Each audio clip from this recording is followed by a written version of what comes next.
Greetings, ladies and gentlemen, and welcome again to another episode of History in Tooth. Today, we are discussing Commodore Matthew Perry and his importance to the opening of Japan. We are at Perry Park in Kurihama near Yokosuka. Yokosuka is in Chiba Prefecture in central Japan. In 1853, Commodore Matthew C. Perry, Commander-in-Chief of the East India Squadron, came to Kurihama with a letter of intent from the President of the United States, Millard Fillmore, and negotiated with the shogunate to open the country to foreign trade. He finally got the shogunate to accept the President's letter of intent on July 14, 1853, and returned to the United States with a promise to come back to Japan. The dawn of a new Japan began in Kurihama, where U.S. delegations landed and negotiated with the shogunate after more than 200 years of isolation from the rest of the world. Lester A. Beardsley was 17 years old when he accompanied Commodore Perry as a second lieutenant. Many years later, on October 25, 1900, the then-retired U.S. Navy Rear Admiral Beardsley returned to Kurihama with his wife. He had many fond memories of the beauty of Kurihama. During an interview with the press in his hotel room in Yokohama, he expressed his desire that some sort of memorial be built to commemorate the historic landing of Commodore Perry. From the late 1870s to the late 1880s, under the Meiji government, up-and-coming people traveled to Europe and the United States to study and work. In particular, those who studied in the United States and returned to Japan became active in political and economic circles. In 1898, many of these people came together to establish the American Friends Association as a place for international friendship. It was at a meeting of this association in 1900 that Beardsley gave a speech which triggered a movement to build a monument to Perry's landing, led by the president of the American Friends Association, Baron Kentaro Kaneko, who had studied at Harvard University. The Monument Construction Committee was organized, and the monument was completed through donations and a monetary gift from Emperor Meiji. The unveiling ceremony was held on July 14, 1901, 48 years to the day upon which Perry had landed. A total of 1,000 people attended the ceremony, including Prime Minister Katsuda and Cabinet Ministers Ieseto Tokugawa and Takeaki Enomoto.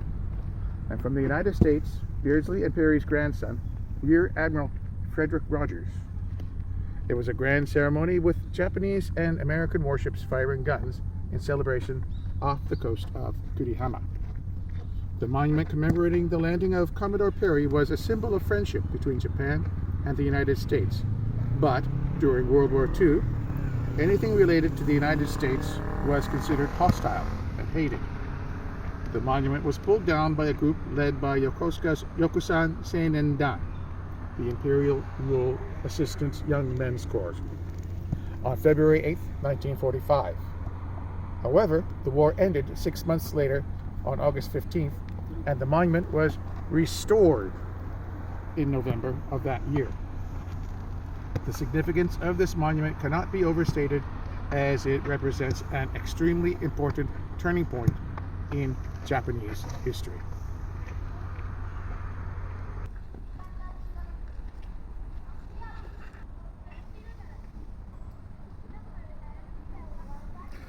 Matthew Galbraith Perry, born April 10, 1794, died March 4, 1858, was a Commodore of the United States Navy who commanded ships in several wars, including the War of 1812 and the Mexican-American War, 1846 to 1848.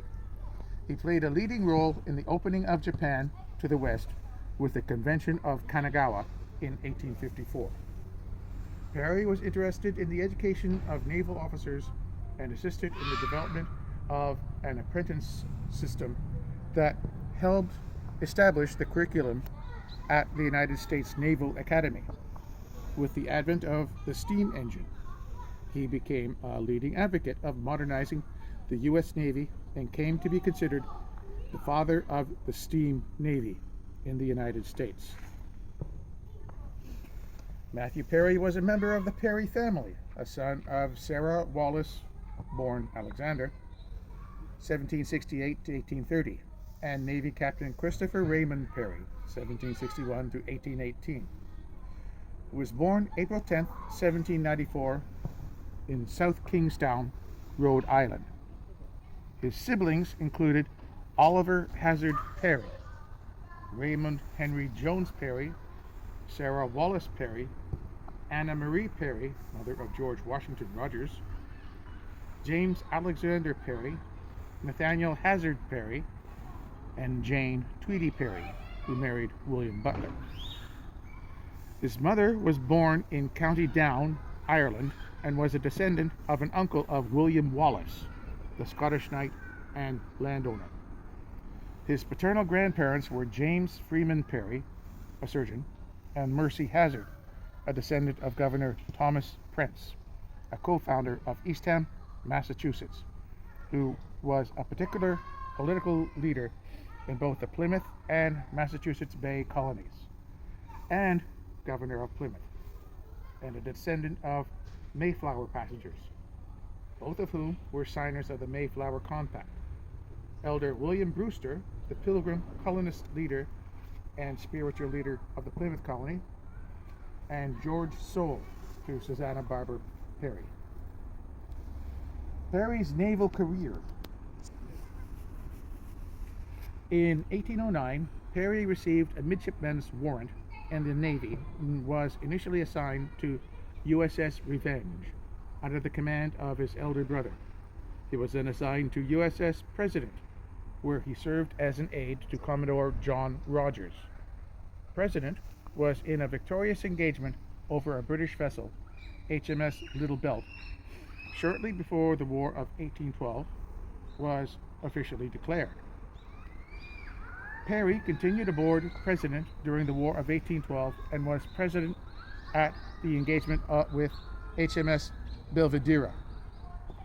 Rogers fired the first shot of the war at Belvidera. A later shot resulted in a cannon bursting, killing several men and wounding Rogers, Perry, and others. Perry transferred to the USS United States, commanded by Stephen Decatur, and saw little fighting in the war afterwards, since the ship was trapped in port at New London, Connecticut. Following the signing of the Treaty of Ghent, which ended the war, Perry served on various vessels in the Mediterranean Sea. Perry served under Commodore William Bainbridge during the Second Barbary War. He then served in African waters aboard USS Cyane during its patrol off Liberia from 1819 to 1820. After that cruise, Perry was sent to suppress piracy and the slave trade in the West Indies. Opening of Key West. Perry placed in commission and commanded USS Shark, a schooner with 12 guns, from 1821 to 1825. He deployed to West Africa Station to support the American and British joint patrols to prevent human trafficking. In 1815, the Spanish governor in Havana deeded the island of Key West to Juan Pablo Salas of St. Augustine in Spanish Florida.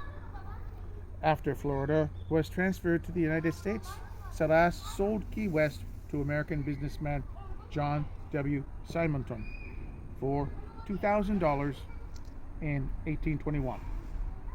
Simonton lobbied Washington to establish a naval base on Key West, both to take advantage of its strategic location and to bring law and order to the area. On March 25, 1822, Perry sailed Shark to Key West and planted the U.S. flag, physically claiming the Florida Keys as United States territory. Perry renamed Cayo Hueso to Thompson's Island for the Secretary of the Navy, Smith Thompson, and the harbor, Port Rogers, for the President of the Board of Navy Commissioners. Neither name stuck, however. From 1826 to 1827, Perry acted as fleet captain for Commodore Rogers. Perry returned to Charleston, South Carolina for shore duty in 1828, and in 1830 took command of a sloop of war, the USS Concord. During this period, while in port in Russian Kronstadt, Perry was offered a commission in the Imperial Russian Navy, which he declined. He spent 1833 through 1837 as second officer of the New York Navy Yard, later the Brooklyn Navy Yard, gaining promotion to captain at the end of this tour.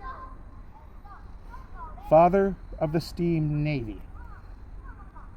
Perry had an ardent interest in and saw the need for naval education, supporting an apprentice system to train new seamen, and helped establish the curriculum for the United States Naval Academy.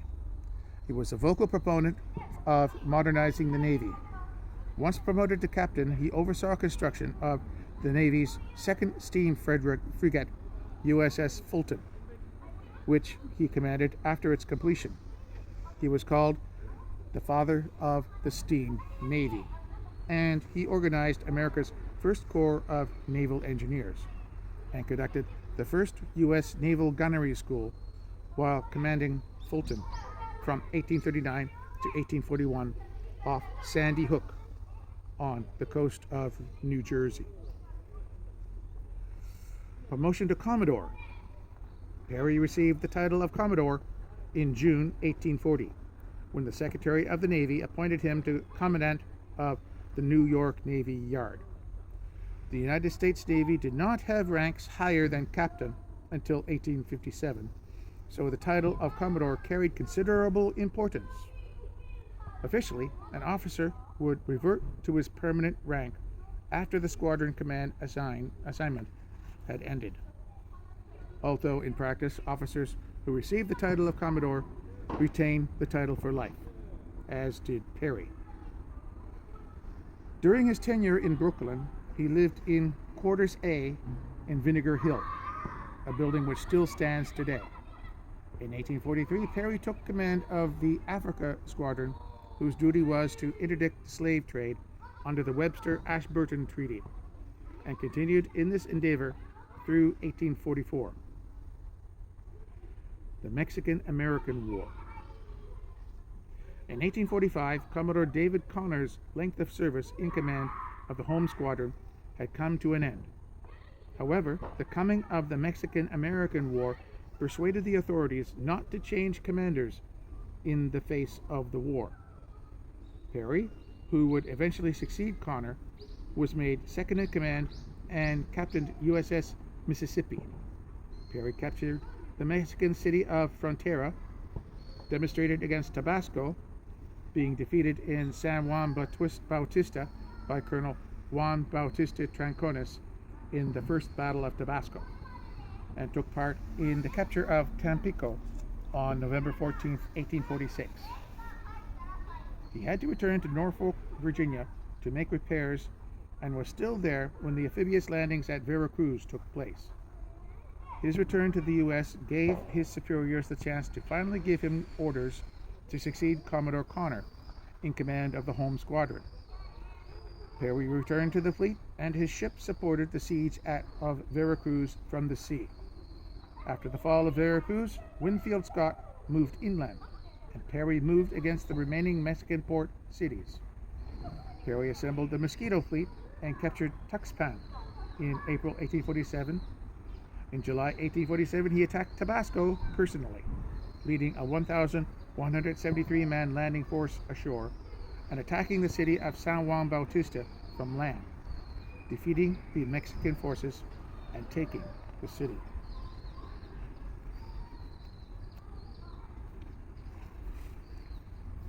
Now for the Perry expedition and the opening of Japan, 1852 to 1854. In 1852, Perry was assigned a mission by American President Millard Fillmore to force the opening of Japanese ports to American trade through the use of gunboat diplomacy if necessary. The growing commerce between the United States and China The presence of American whalers in waters offshore Japan and the increasing monopolization of potential coaling stations by European powers in Asia were all contributing factors. Shipwrecked foreign sailors were either imprisoned or executed, and the safe return of such persons was one demand. The Americans were also driven by concepts of manifest destiny and a desire to impose the benefits of Western civilization and the Christian religion on what they perceived as backward Asian nations. The Japanese were forewarned by the Dutch of Perry's voyage, but were unwilling to change their 250-year-old policy of national seclusion. There was considerable internal debate in Japan on how best to meet this potential threat to Japan's economic and political sovereignty. On November 24, 1852, Perry embarked from Norfolk, Virginia, for Japan, in command of the East India Squadron, in pursuit of a Japanese trade treaty. He chose the paddle-wheeled steam frigate Mississippi as his flagship and made port calls at Madeira, December 11th to 15th, St. Helena, January 10th to 11th, Cape Town, January 24th to February 3rd, Mauritius, February 18th to 28th, Ceylon, March 10th to 15th, Singapore, March 25th to 29th, and Macau and Hong Kong, April 7th to 28th, where he met with American-born sinologist Samuel Welch Williams, who provided Chinese language translations of his official letters, and where he rendezvoused with Plymouth. He continued to Shanghai on May 4th to 17th, where he met with the Dutch-born American diplomat Anton L.C. Portman, who translated his official letters into the Dutch language, and where he rendezvoused with Susquehanna. Perry then switched his flag to Susquehanna and made call at Naha on Great Liu Chow Island, Ryukyu, now Okinawa, from May 17th to 26th. Ignoring the claims of Satsuma domain to the islands, he demanded an audience with the Ryukyuan king, Shotae, at Shiri Castle, and secured promises that the kingdom would be open to trade with the United States. Continuing on to the Ogasawara Islands in mid-June, Perry met with the local inhabitants and purchased a plot of land. First visit, 1853. Perry reached Uraga at the entrance to Edo Bay in Japan on July 8, 1853. His actions at this crucial juncture were informed by a careful study of Japan's previous contacts with Western ships and what he knew about the Japanese hierarchical culture. As he arrived, Perry ordered his ships to steam past Japanese lines towards the capital of Edo and turn their guns towards the town of Uraga. Perry refused Japanese demands to leave or proceed to Nagasaki, the only Japanese port open to foreigners. Perry attempted to intimidate the Japanese by presenting them a white flag and a letter which told them that in case they choose to fight, the Americans would destroy them. He also fired blank shots from his 73 cannon, which he claimed was in celebration of the American Independence Day. Perry's ships were equipped with new Paxhan's shell guns, cannons capable of wreaking great explosive destruction with every shell. He also ordered his ship boats to commence survey operations of the coastline and surrounding waters over the objections of local officials. Meanwhile, Shogun Tokugawa Ieyasu was ill and incapacitated, which resulted in governmental indecision on how to handle the unprecedented threat to the nation's capital. On July 11th, Yojo Abe Masahiro bided his time, deciding that simply accepting a letter from the Americans would not constitute a violation of Japanese sovereignty. The decision was conveyed to Uraga, and Perry was asked to move his fleet slightly southwest to the beach at Kurihama, here, where he was allowed to land on July 14, 1853. After presenting the letter to attending delegates, Perry departed for Hong Kong, promising to return the following year for the Japanese reply. The second visit, 1854. On his way back to Japan, Perry anchored off Keelung in Formosa, known today as Taiwan. For 10 days, Perry and crew members landed on Formosa and investigated the potential of mining the coal deposits in that area. He emphasized in his reports that Formosa provided a convenient midway trade location. Perry's reports noted that the island was very defensible and could serve as a base for exploration in a similar way that Cuba had done for the Spanish in the Americas.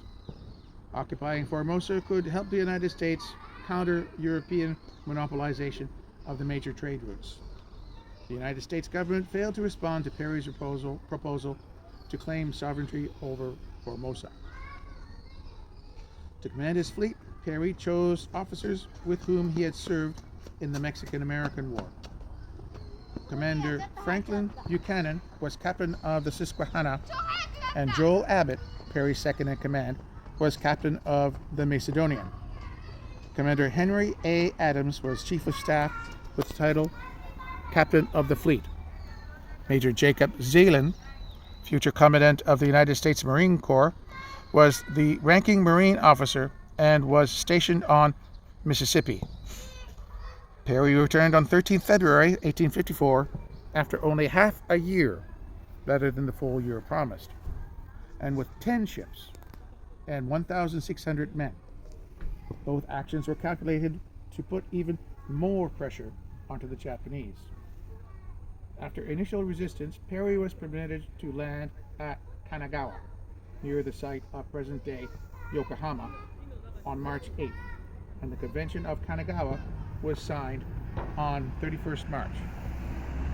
Perry signed as American Plenipotentiary, and Hayashi Akira, also known by his title of Daigaku no Kami, signed for the Japanese side. Perry departed, mistakenly believing that the agreement had been made with imperial representatives, not understanding the true position of the shogun, the de facto ruler of Japan.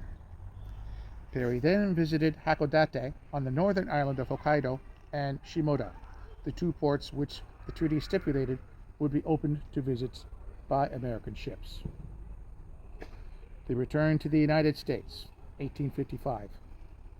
When Perry returned to the United States, Congress voted to grant him a reward of $20,000, which is the equal of $582,000 in 2022, in appreciation of his work in Japan. He used part of this money to prepare and publish a report on the expedition in 3 volumes, titled Narrative of the Expedition of an American Squadron to the China Seas and Japan. He was promoted to Rear Admiral on the retired list, where his health began to fail as a reward for his service in the Far East. His last years. Living in his adopted home in New York City, Perry's health began to fail as he suffered from cirrhosis of the liver from heavy drinking. Perry was known to have been an alcoholic, which compounded the health complications leading to his death. He also suffered severe arthritis that left him in frequent pain and on occasion precluded him from his duties. Perry spent his last years preparing for the publication of his account of the Japan expedition, announcing its completion on December 28, 1857.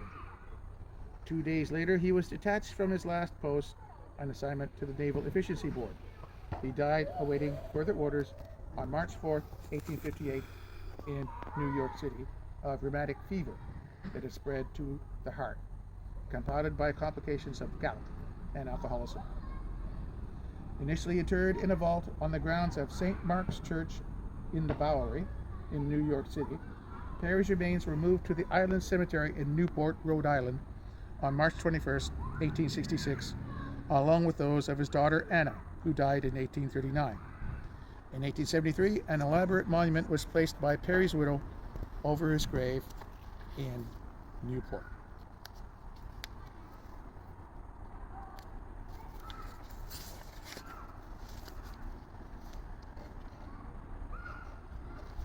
Memorials.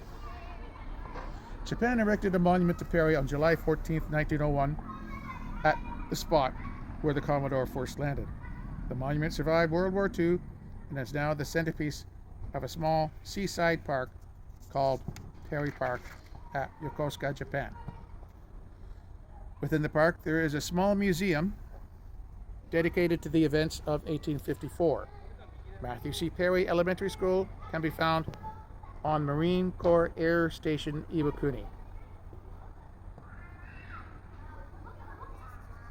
The U.S. Navy's Oliver Hazard Perry class frigates, purchased in the 1970s and 1980s, were named after Perry's brother, Commodore Oliver Hazard Perry.